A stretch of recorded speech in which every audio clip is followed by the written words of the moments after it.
Hello and welcome to MAGA, the podcast. Now, this is not your racist uncle's MAGA. Our OMAGA stands for I'm an angry asshole, the cult of Donald Trump. And I am your host, the disgusted American. The mission of our podcast is to expose how Don the Con bamboozled our nation. Our goal is to make sure that the cult of MAGA goes down in flames by 2028. We want to stop it before MAGA becomes unstoppable and our democracy further decays into a dictatorship. So if you want the cult of MAGA to end, we have to know how it began and why it spread. We have to go back to Trump 1.0, the election of 2016. So in our last episode, we started to go through the details of Build the Wall and how they were inherently just profoundly stupid. The wall only covered about 25% of the border, and building it would be insanely expensive. In fact, after it was all said and done, only about 3 miles of new fence were actually installed. And when we get into the design of the wall, it seems like it was designed by a toddler. When Trump was dreamcasting what he wanted from his wall, he wanted it to be manned by snakes and alligators. He wanted the tops to be painted black to burn people as they tried to climb over. He wanted spikes to maim people. It also turned out that this wall could be easily defeated. First of all, it was a fence. It wasn't a wall. And like any other fence, you can go above it, you can go below it, you can go through it. And finally, the reality was that building the wall was not a real solution to what turns out to be a pretty complex problem. The problem with sending people over a barrier or over a border that they can just come back. So Build the Wall wasn't a real solution to a complex problem. People could just come back. And Trump 2.0 solution of putting everyone they deport into prison doesn't work either. How long are folks supposed to be in this prison in El Salvador? Being deported is not the same as being put into a concentration camp. How many prisons are you going to build if you're deporting millions of people? And how are you going to get rid of all that pesky due process that the courts continue to insist upon? The reality is that people will continue to come to this country as long as there is a demand for their labor. And the demand for labor is strong. In 2022, according to tax records, immigrants paid over $59 billion in federal taxes, nearly $14 billion in state and local taxes. They paid nearly $26 billion into Social Security, over $6 billion in Medicare, and $1.8 billion in unemployment insurance. These are programs they're not even eligible to get benefits from. These tax records don't even include people that were paid under the table in cash in restaurants and farms. According to economists, legalizing the undocumented population will contribute about $1.2 trillion to the U.S. economy over 10 years, and $184 billion per year in federal, state, and local taxes. And here are just a few other things that immigrants bring to this country. They're taking your jobs and they're creating lots of problems. They took our jobs! They took your job! They took your job! No, immigrants are not taking away jobs that Americans want. Undocumented immigrants in particular are doing some of the most dangerous, difficult, low-paying, and essential jobs in the country. Despite what certain pundits might tell you, immigration has not stopped the U.S. from enjoying record low unemployment. And as the baby boomer generation moves into retirement, young immigrants will help support Social Security by providing a thriving base of younger workers who are paying into the system. The fact that so many immigrants want to come here gives America an advantage over other countries with aging populations, like Germany and Japan. What's more, immigrants are particularly ambitious and hardworking. They're 80% more likely to start a new business than U.S.-born citizens. Immigrant-founded businesses also impressively comprise 103 companies in last year's Fortune 500. So the failure of Build a Wall is comparable to another huge American failure, the war on drugs. Since 1971, the United States has spent more than $1 trillion on the war on drugs, prioritizing law enforcement responses and fueling mass incarceration within our borders. The problem is, it doesn't work. Marijuana is now legal in nearly half of the United States. And if you want other stuff like cocaine or heroin or meth, it's still available. According to the Substance Abuse and Mental Health Services Administration, the number of illicit drug users rose to about 13% of Americans aged 12 and older in 2019, nearly the same levels as 40 years ago. So this idea of throwing money at expulsion is a waste because it doesn't address why people come. They come because there is a demand for their labor. If the powers that be don't want to deal with high demand, then there always will be a supply. And just like the war on drugs, seizing a small amount of the drugs doesn't prevent the rest of them from flooding through. They will come, and they will always come, as long as there's a strong demand in the United States. So if build the wall wasn't a good idea, then why did it start to work? How did Trump beat the big bad wolf dilemma? This is something that occurs in every presidential cycle. You have someone that's saying crazy shit to get attention. Ultimately, they get laughed at because people pick apart their crazy shit, and it results in the same conclusion. You're such fucking dopes. You are not serious figures. I love you, but you are not serious people. Big bad wolf candidates are not seen as serious candidates. Donors won't give them money, and the media won't give them attention. This is why big bad wolf candidates are supposed to ultimately starve. But Trump is the first one that didn't. So the question is, why not? All right, so let's break this down. So Trump announces he's going to run for president on June 16, 2025. The first poll released after his candidacy announcement from NBC News and Wall Street Journal has him polling at about 1%. So he's dying, right? Things are not going well. And there are 16 other candidates in the race when Trump announces. A good way to think about this situation is to compare it to a political Hunger Games.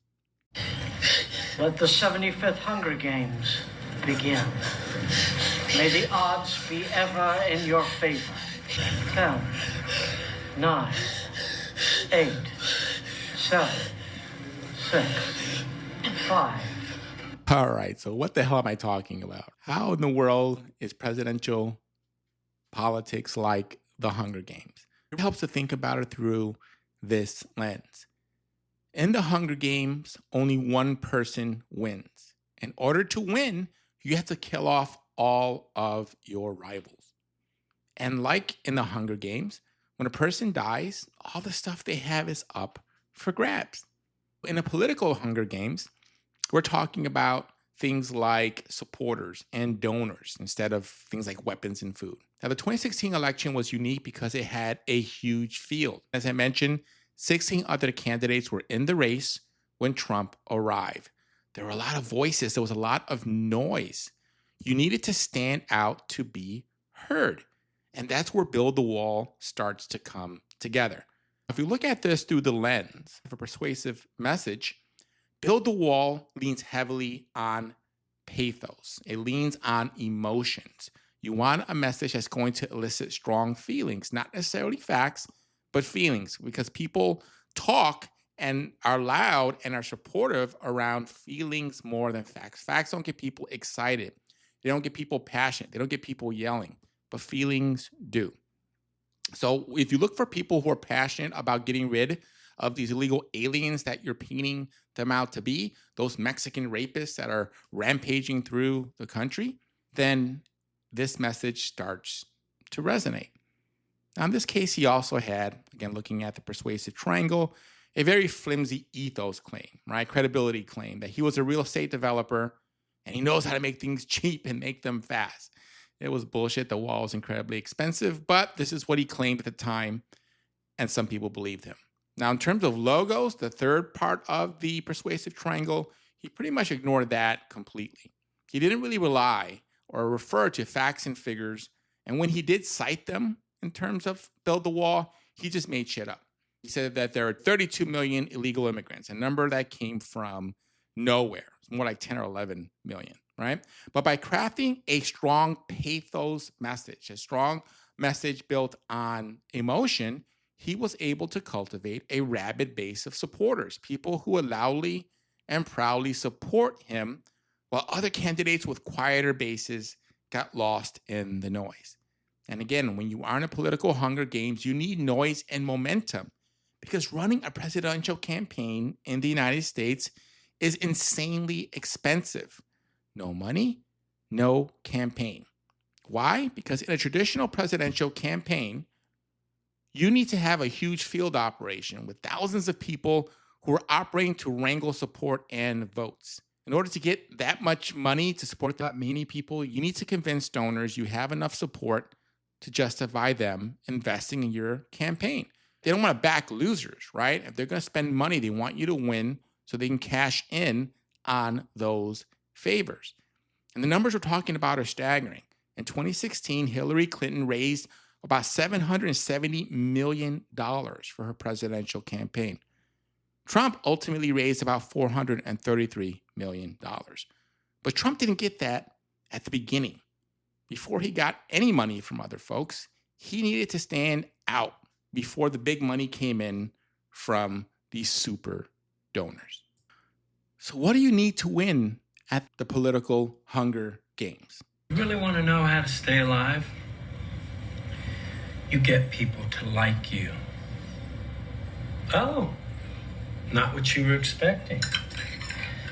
When you're in the middle of the games and you're starving or freezing, some water, a knife, or some matches can mean the difference between life and death. And those only come from sponsors.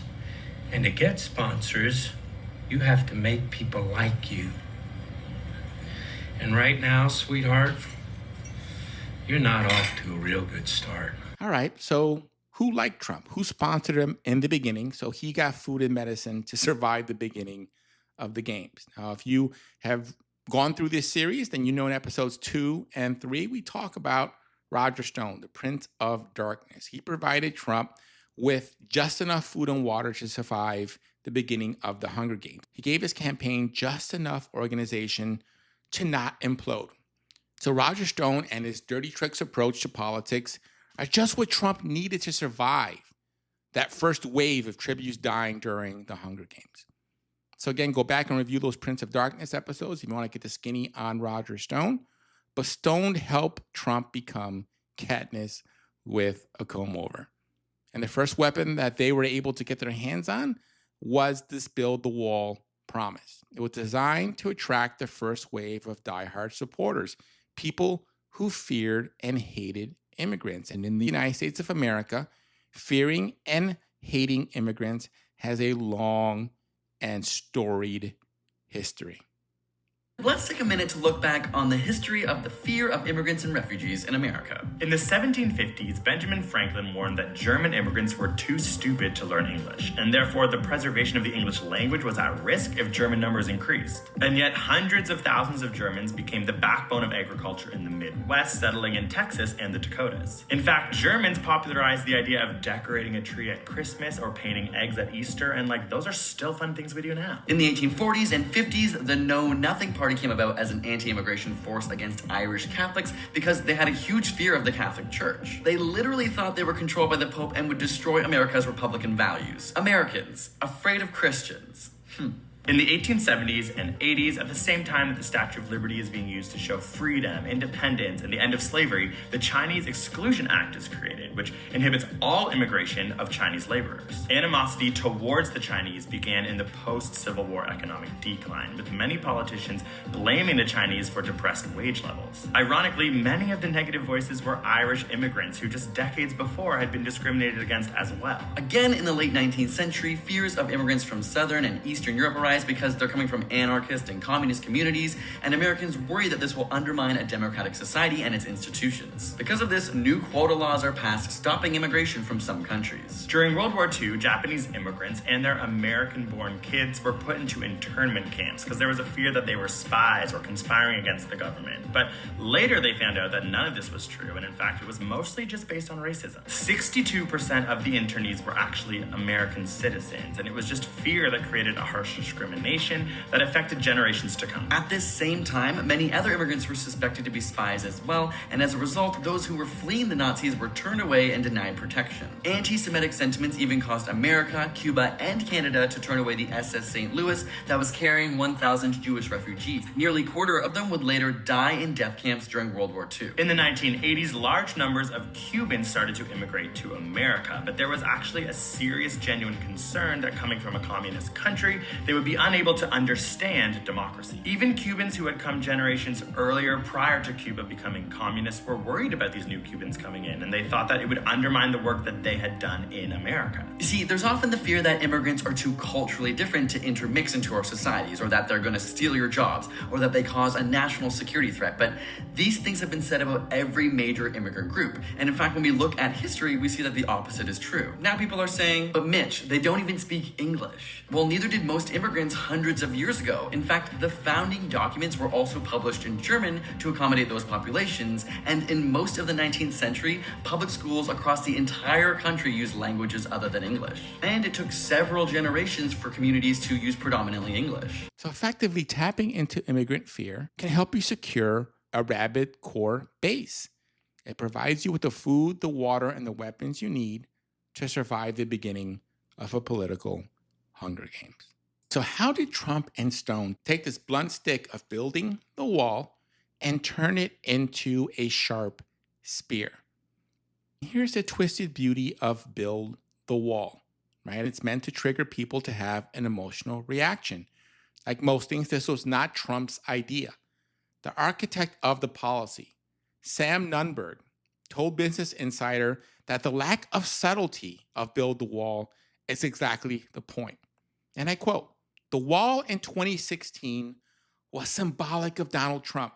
Common sense, practical solutions, simplified answers, as opposed to long, nuanced, detailed policy speak," end quote, right? Now, I'll call bullshit on the first two. Trump's ideas are rarely common sense and practical solutions. Simplified answers? Oh, yeah. I mean, it doesn't get simpler than 3 words. Any doofus can chant, build the wall. And the simple idea of build the wall really appealed to Trump.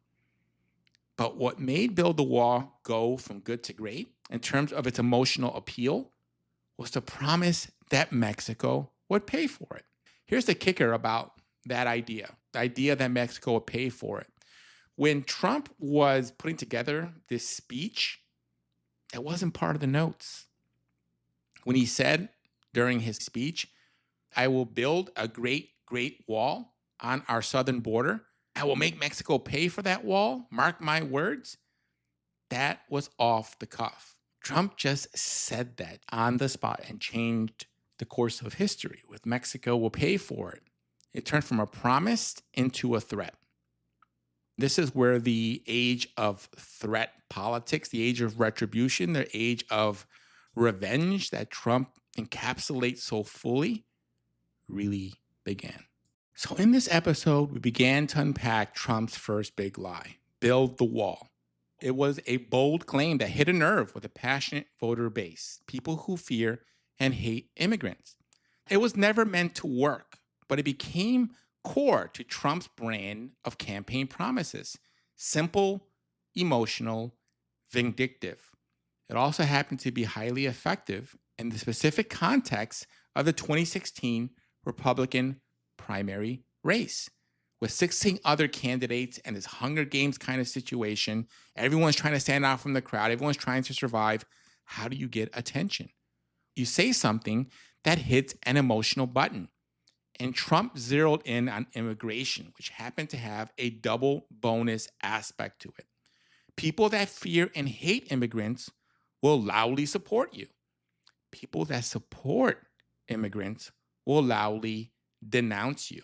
But either way, everybody's talking about you.